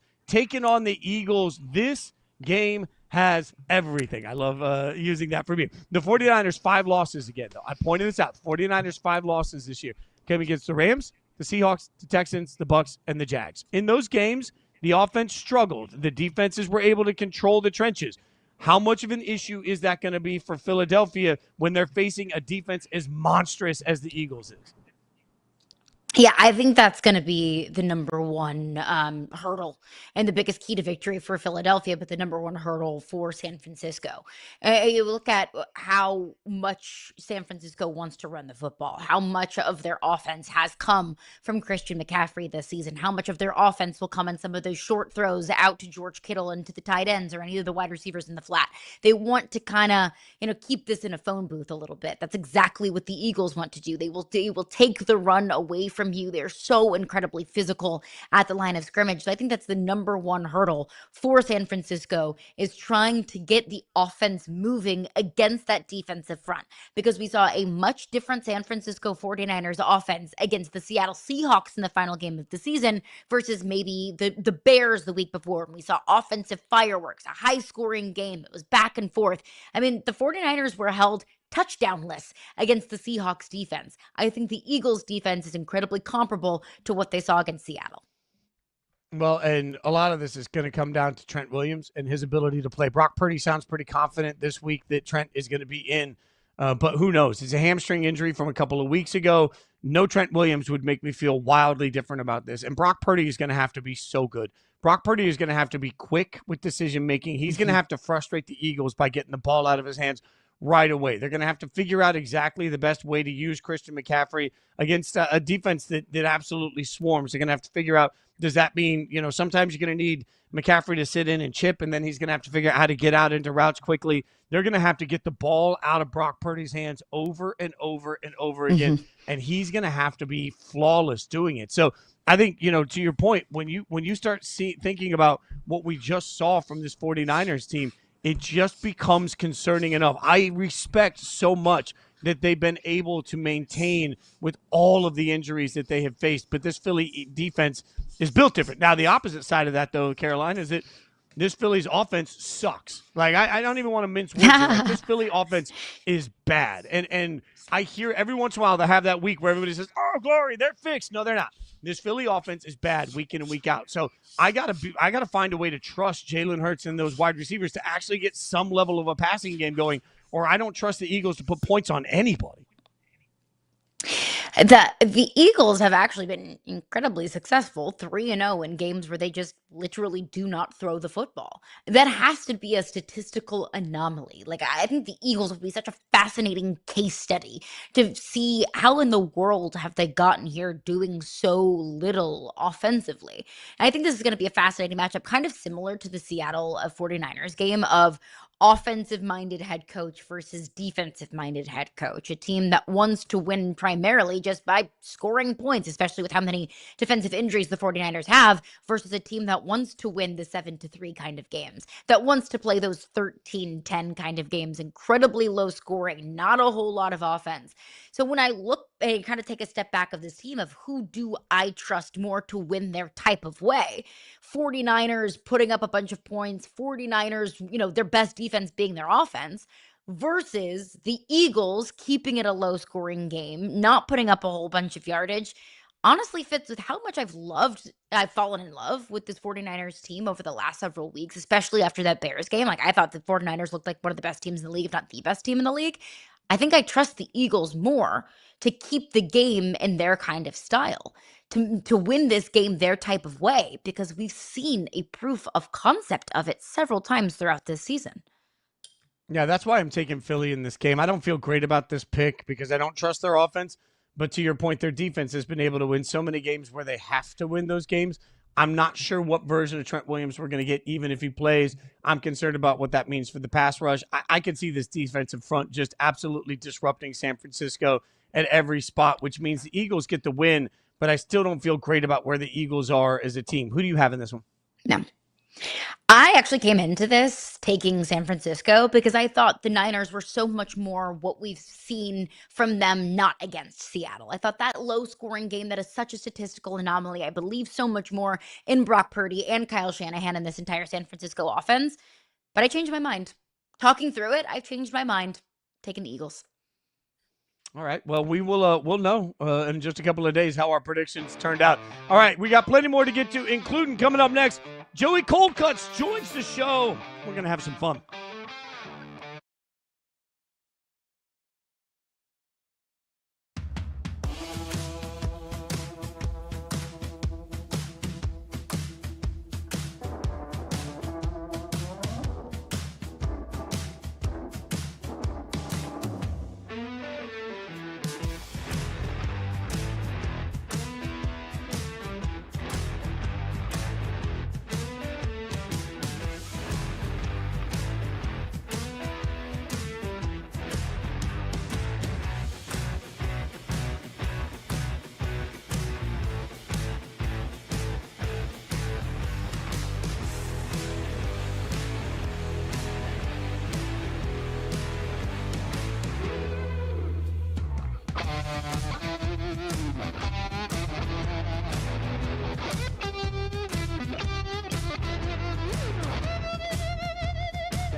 You think I just told you to hop for no reason? It's not going to work again, though. It'll work. The same problem. It'll work. Watch your head. He's going to hit his head. Watch your head. No. Oh boy! I can't believe that is not ideal. Don't laugh, dude. I saw that going from a mile away. Cut, he just go in the house. Yo. Are you filming? The whole thing. You got it. You got it. Oh, that right there is the man who's joining us now. YouTube golf sensation, Joey Cold Cuts, Bob Does Sports Crew. Joey, thanks for joining. How's your head? How are we feeling after that? Yeah, it's like they might have to put me in concussion protocol like some of the players after a big hit, but that was a couple years ago now, so I think I'm fully back to normal. I'm good now. All right, Joey. So explain this to me like I'm 800 years old and I have no idea what I'm talking about. All right, because YouTube golf is taking off. What's been the key? Like, why is everybody flocking to this?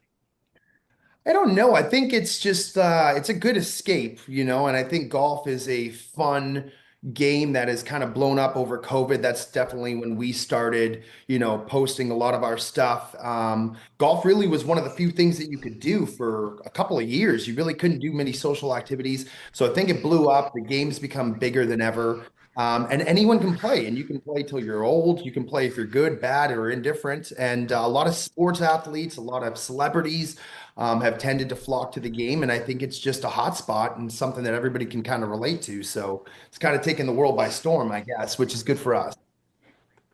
Yeah, LeBron James, famously big fan of YouTube golf. But speaking of that, I mean, you've gotten to play with all sorts of celebrities in such beautiful places. What would you say is your favorite celebrity that you've gotten to play golf with?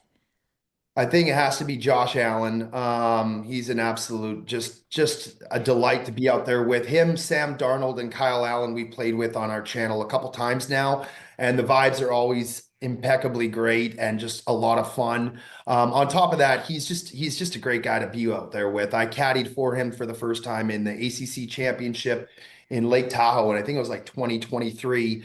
And I never even knew he watched Bob Does Sports or followed YouTube golf, and then I found out how addicted he is to golf, and our relationships kind of become it's blossomed from there, and he's just a great time out there. But there's been a ton of people we played with who are a lot of fun, and like I said, you're always meeting new people who are interested in getting out on the golf course. So it's cool to see where like the LeBron James posting about golf, and you see some of these guys, it's just like, it's wild to me.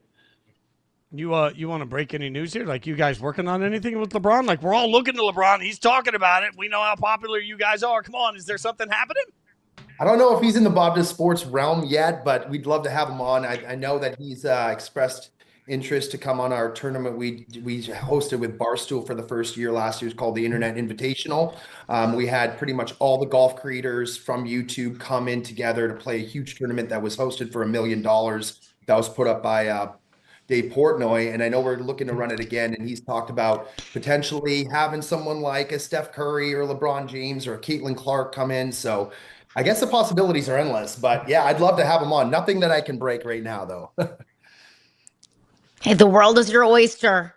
Make LeBron James one of your pearls. Do you want to switch over to the football side of things? I see the quarter zip you're wearing. You're a huge Green Bay Packers fan. I want to bring a question that our producer, Mike Goldfarb, asked you at the break into the show. You get an opportunity, hypothetically, to play Augusta in the middle of the Bears-Packers playoff game this weekend. What are you doing?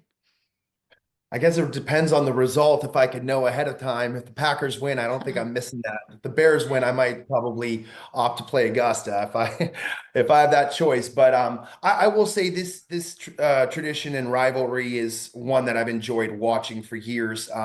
It always gets us amped up. And as much as I don't like the Chicago Bears, it's kind of good to see that they're a good team again now, because it's broadened a whole nother level to the rivalry that we have with them, and it makes all the games great. And I think we got another good one that's going to be in store on Saturday night. So I'm getting ready to buckle up. No, lucky for me, no Augusta on the table, so I can just focus solely on watching the football game. All right, but we also love talking a little bit of trash talking on this show. So talk to me about your phone. What's it going to look like? Who are you joining with in your victory and sorrow in a text thread? And then also, who's chirping? Who's out there letting you know if the Packers aren't performing? So my fellow friend and podcaster, Mikey Bear Down Cuz, he's a huge Bears aficionado.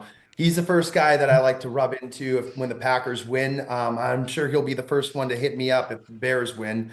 But he's a lot of fun. We have a lot. We actually are very close friends, despite the rivalry that we have and the difference of teams that we cheer for. In terms of who am I messaging first? I probably hit up my mom. My mom's from Green Bay, Wisconsin, so I always call her prior to the games at halftime and then post game. I know they'll be watching back home in Vancouver, and all her family in Green Bay will be locked in. So she'll be the first person I reach out to, regardless what happens. But hopefully, it's good news that we're sharing. Is there no any, doubt, like, grace period for you? Like, game ends, you got friends, like you just mentioned, the trash talk. My buddies know to give me 5 minutes. Is there that, or are you guys going straight at it? Like, sometimes I need a minute. My phone's getting bombarded normally from a lot of different Bears people. I mean, I made it pretty public that I'm a Packers fan on my social media. I root for them vehemently every week. So when they win, I'm getting a lot of support from different people. When they're losing, especially if they're losing a game to the Bears, I'm hearing about it. There's a lot of bear down messages and we still own you. Although I don't know how they can really own us. We've beaten them like 27 of the last 32 times we played. So I'd like to think we have the upper hand, and hopefully that comes into play on Saturday as well. Fitz, I need more of your friends. Nobody gives me a 5-minute grace period. I always get the texts coming in like before the game even ends, whenever my anger is at its absolute peak. So a couple days ago, we picked the Super Bowl matchup we want to see, the Super Bowl matchup we think it's going to be, and then a total chaos scenario Super Bowl. My chaos scenario was Packers-Steelers, for obvious Aaron Rodgers reasons.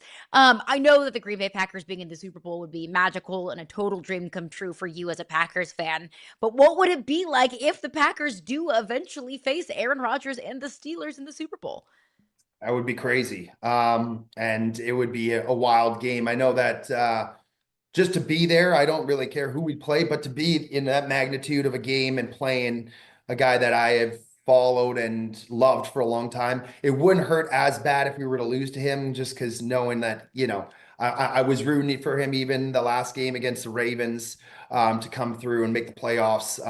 He's done so much for our city, for our for the city of Green Bay, for the franchise, that if we lost to him, it'd be a little bit easier pill to swallow, but that would be wild. That would be wild. I did tell my mom that if the Packers somehow make the Super Bowl, that I'll be there taking her and we'll be in attendance. But that's kind of hard to think about right now. It's just focus right now is on the Chicago Bears, enemy number one, and then see where we go from there. And again, if we can win this game, I really believe the season, with all the adversity we've had a ton of injuries, losing the best arguably defensive player in the NFL and Micah Parsons, losing a bunch of, Tucker Kraft, I think, was an all-world pro tight end that just really has made the season tough. So if we can win this game, I think it shows a lot of overcoming adversity and shows what the team's capable of, especially being so young. All right, Joey, give me your prediction. How's the game going to play out? What's it going to look like? What's the Packers postseason about to look like?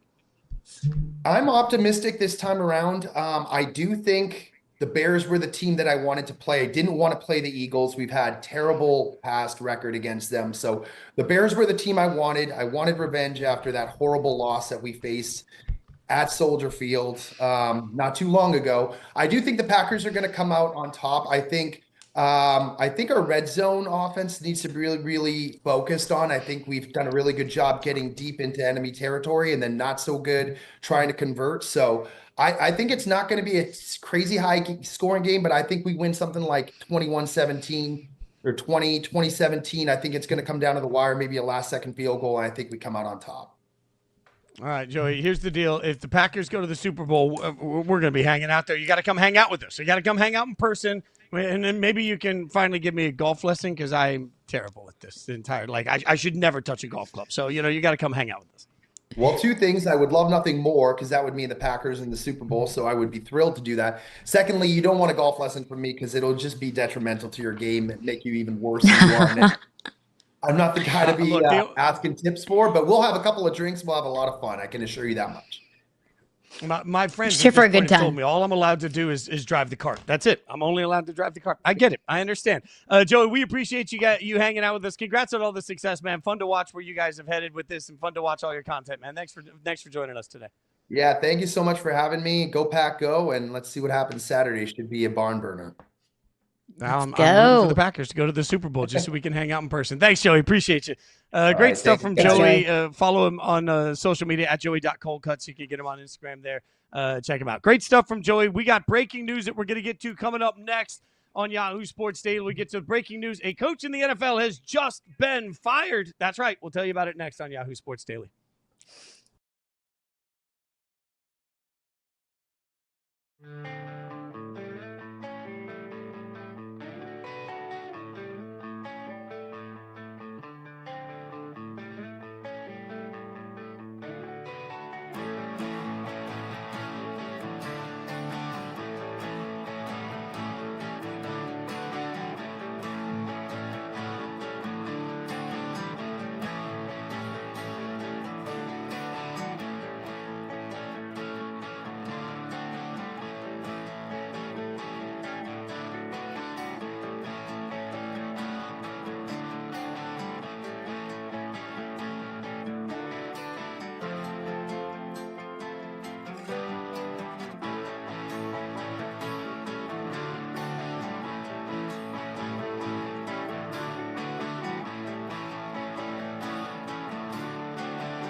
ESPN breaking news. Dolphins have fired head coach Mike McDaniel. This is just in. Dolphins owner Stephen Ross met with McDaniel this week to discuss the season. After that meeting and reflection, Ross decided to move on. There are layers to this news. Obviously, Caroline Fenton, Jason Fitz, as we break it down, just coming in across the desk. And Caroline, look, there's going to be a lot of conversation about what this means around Harbaugh, because certainly the report that came out after Harbaugh was fired were that 7 teams reached out within 45 minutes. There were only 6 openings, not including the Baltimore Ravens. They obviously didn't reach out. That led to reports that the Dolphins were the team that reached out. Whether we believe those reports or not, now you have the Dolphins firing Mike McDaniel. It's hard not to look at all of this and ask, well, does it mean that they're hiring Harbaugh? Does it mean that McDaniel found out that they were talking to Harbaugh and got angry and just said, I don't want part of this, and led to something? I mean, it's just hard not to have some level of speculation around Harbaugh because of the timing of this, Caroline. It's not that difficult to read between the lines in timing. If Stephen Ross, the owner of the Miami Dolphins, looked at what Mike McDaniel did this season at the finale, after the finale of the season, and said this wasn't good enough, fine, I understand. Then you can make that evaluation independent of anything else. This season was a disappointment, and somebody has to show for it.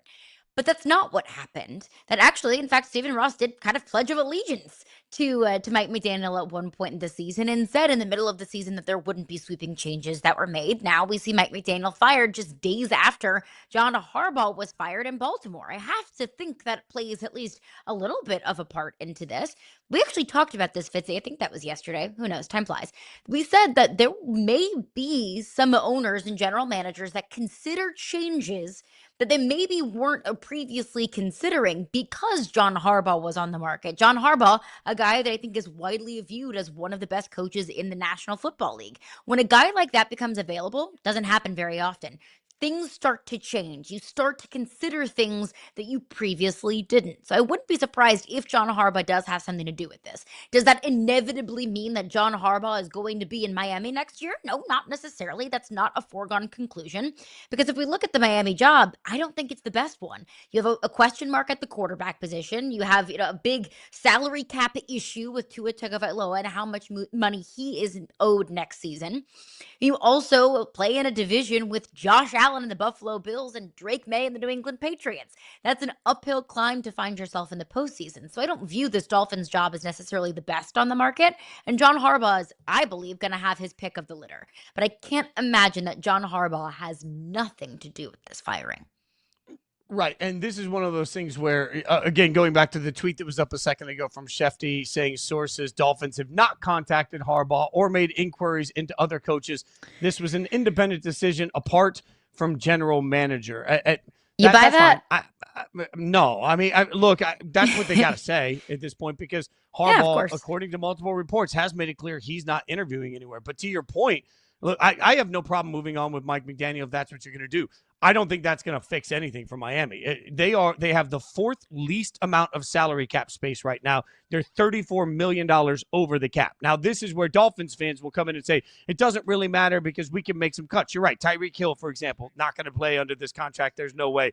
Bradley Chubb has a huge cap number. They can get rid of some big cap numbers and get themselves into a healthier position, but they won't be as healthy as, let's say, some of the teams that are sitting there at the top of this thing that currently have $110 million in available cap. You're not touching that. So you won't have the spending power on cap space that other teams have. To your point, Tua Tagovailoa's contract is wildly difficult. Like, all of this speculation that Tua is done in Miami, I'd ask somebody to tell me how. If he's cut pre-June 1st, the cap hit is $99 million. If he's cut post-June 1st, it's $67 million, which is actually greater than the cap hit number is just to keep him on the roster. So there is no clear path to a quarterback. Tua is probably not the quarterback. He's too expensive. No idea what they're doing there. Like, this job feels dysfunctional in a division that has the Patriots and the Bills doing what the Patriots and the Bills are both going to do year in and year out. So, look, like, I don't know that firing Mike McDaniel's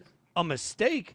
I just don't know that somebody else is going to come in and have any more success. If the question is, how do we turn this thing around? I think the real answer from almost anybody that takes that job is we don't. It's going to take a few years to do that. And it's a long process with a lot of variables involved.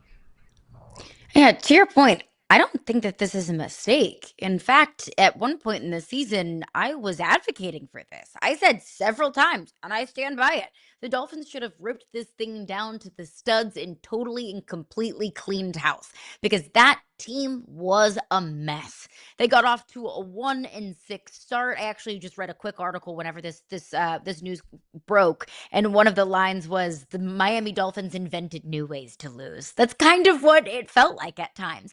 And then you saw this surge toward the end of the season, 4 consecutive wins, including one over the Buffalo Bills, and I gave Mike McDaniel credit. And I thought he deserved it. I gave him credit for keeping this team together, even after the general manager was fired, even after their season was pretty much totally and completely over with. They kept this thing on the rails. And that's a testament to coaching. That's a testament to keep guys focused even when they're already planning their trips to Cancun in January in the month of October.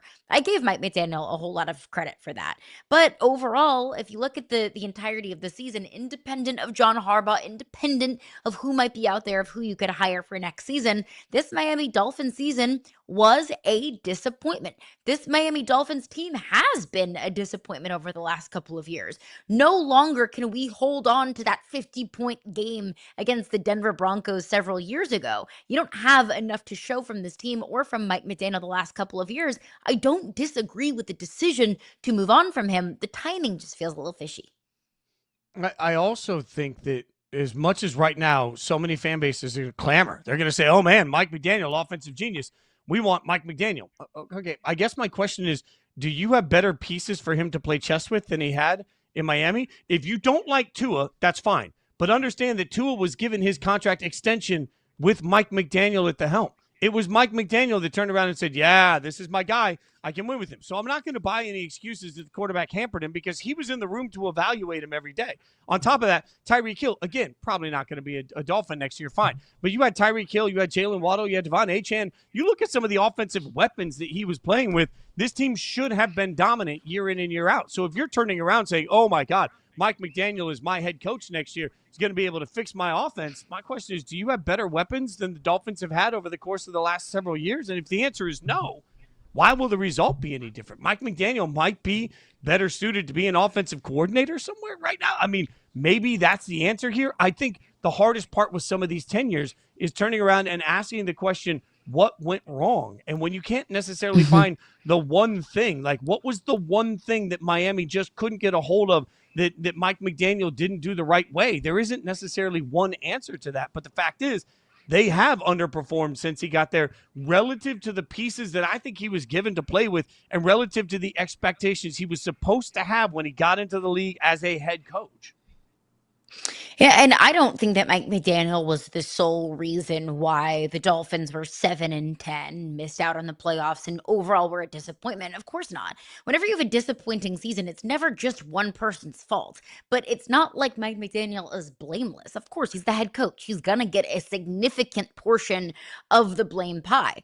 If I am an owner across the NFL, I would be hesitant to hire Mike McDaniel as a head coach. I think Mike McDaniel is an offensive savant. I think he's an offensive genius, especially coming from the Kyle Shanahan coaching tree. The Kyle Shanahan coaching tree, I think, has and deserves an insurmountable benefit of the doubt. That I want a guy that has a little bit of that DNA, a little bit of that razzle-dazzle and offensive magic, which is why I agree with you. I think Mike McDaniel probably has a couple of years of being an offensive coordinator before he finds that next head coaching job again. We've seen that so many times across the NFL. Look at Robert Saleh. Was the head coach with the New York Jets, got fired, now DC and San Francisco, and Robert Saleh will probably be a head coach somewhere else. I think that's probably the path for Mike McDaniel. I think you also have to look at it and say, look, Mike McDaniel has a quirky and kooky personality. Mike McDaniel has a very laissez-faire attitude. How many owners in the NFL want their head coach to represent themselves in the organization that way? I'm not saying it's wrong, and I'm not saying it's right. I'm just saying it is what it is. Mike McDaniel's a quirky dude with his vape pen in his pocket on the sidelines, wearing, his cool glasses and his funky shoes. That doesn't necessarily fit the identity or the style of a lot of owners across the NFL. Like, you think that he's going to be the next head coach of the Ravens? I don't see that as a fit. Well, and on top of all of that, look at the candidates that are out there. We all know that Harbaugh at this point is in a league of his own, candidate-wise. And I will stand by something I've said on this show for 3 straight days. I don't think you're going to see a lot of movement when it comes to hiring head coaches because, frankly, everybody's going to wait to see how the rest of this shakes out. Harbaugh's going to wait to see what other jobs come open. As those jobs come open, teams are going to wait to see what other candidates come open. So I think there's a lot of different pieces that have to sort of fall in place here. But Harbaugh is clearly the best candidate. And then for many people, Stefanski has been the second best candidate.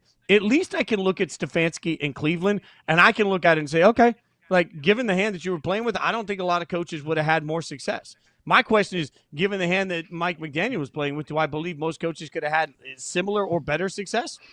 Probably. And again, this all comes back to Tua. And I get it. I get where we are on Tua today. And I understand a lot of people saying, my God, Tua is not a legitimate starting quarterback in the NFL.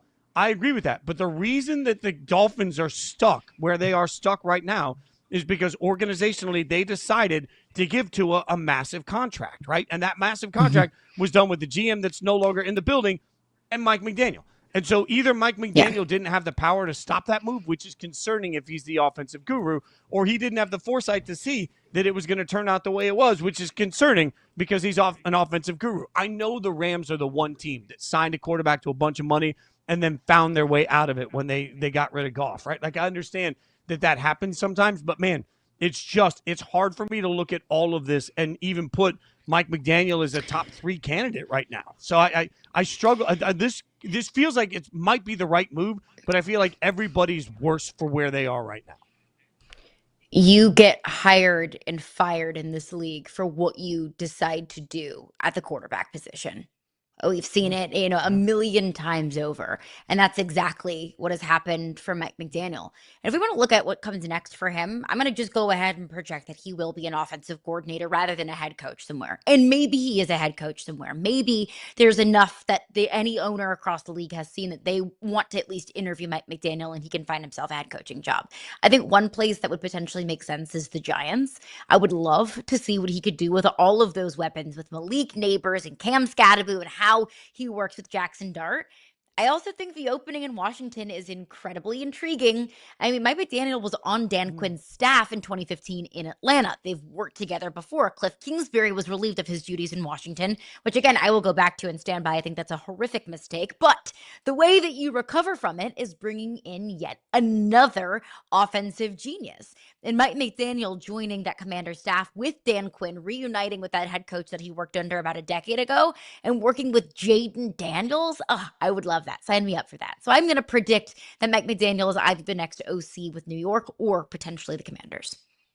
Yeah, I think that makes a lot of sense. And that depends on, who they hire. Like if the Giants turn around and hire Stefanski, does Stefanski want Mike McDaniel to run his offense? That's going to be, it's really going to be interesting. Yeah. And, certainly I think coaches can learn a lot from their first opportunity as a head coach that they take with them for their second opportunity. I'm not somebody that ever faults teams for hiring somebody for their second shot. I had somebody in the league tell me years ago that sometimes you have to go through that first shot to figure out what actually matters. And when you do it the second time, you do it much better. I think there's some truth to that. So I'm not going to say that Mike McDaniel's done being on the sidelines in the NFL. I think that would be unfair to where this is all going to go. But I do think there are some opportunities this year as an offensive coordinator where he could sort of refresh his identity. Also, what does this all mean for Tua? Is the next coach going to come in and actually believe in Tua and try yet again to reclaim that quarterback's career? Caroline, that's going to be wild to me. Would you? If they bring someone in, let's say as a first-time head coach, are you hitching your wagon to Tua? I wouldn't. I mean, if my choice is Tua or Quinn Ewers, I can walk myself into liking the Miami job the least. I over the course of the last 8 minutes of talking about this, I've walked myself into feeling like the worst job of all the openings between what's in the division, between what you're stuck with at the quarterback position, between the lack of a path to a solution to the quarterback position. I think the Dolphins might be the worst of all the openings. So we'll keep covering it. And tomorrow we'll be right back here at 9 a.m. to handle everything. Thank you so much for watching. She's Caroline Fenton. I'm Jason Fitz. Come back, watch more Yahoo Sports Daily tomorrow morning.